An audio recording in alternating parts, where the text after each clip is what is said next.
September is Prostate Cancer Awareness Month, and for millions of men across the country, this is a crucial reminder about the importance of early detection.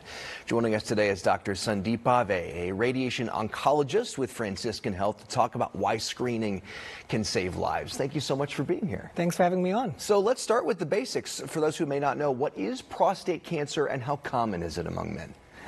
Prostate cancer is the most common cancer that affects men and the second most common cause of cancer deaths in men.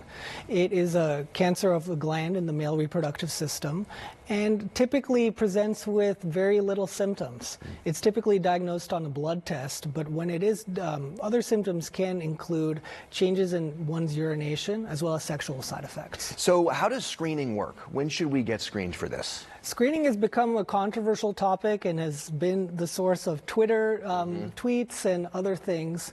But in particular, men starting at 50 should have a strong conversation with their primary care physician about the role of screening for them.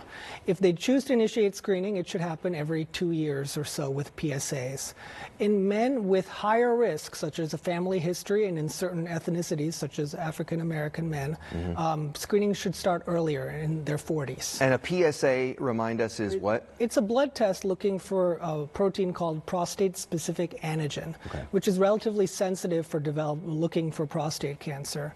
When it's elevated or above 4, that increases the likelihood that there could potentially be cancer, but there are other causes such as just growth of the prostate, among other things, that can cause an abnormal elevation. So it needs further workup. Sometimes there is some confusion or fear and anxiety about getting screened, and perhaps if that number is high, moving ahead and doing a biopsy procedure. What do you say to men who are hesitant or unsure? It's important to get screened because if we can find the kind of prostate cancer, that'll help us guide what we would recommend. And in the vast majority of men, prostate cancer, if found, is low risk. And in the majority of those men with low risk prostate cancer, they can be followed with active surveillance, where about half of patients actually don't need treatment at all. They just are followed with PSA tests and biopsies as needed. And so for the vast majority of men, treatment may be able to be avoided or delayed for a long time.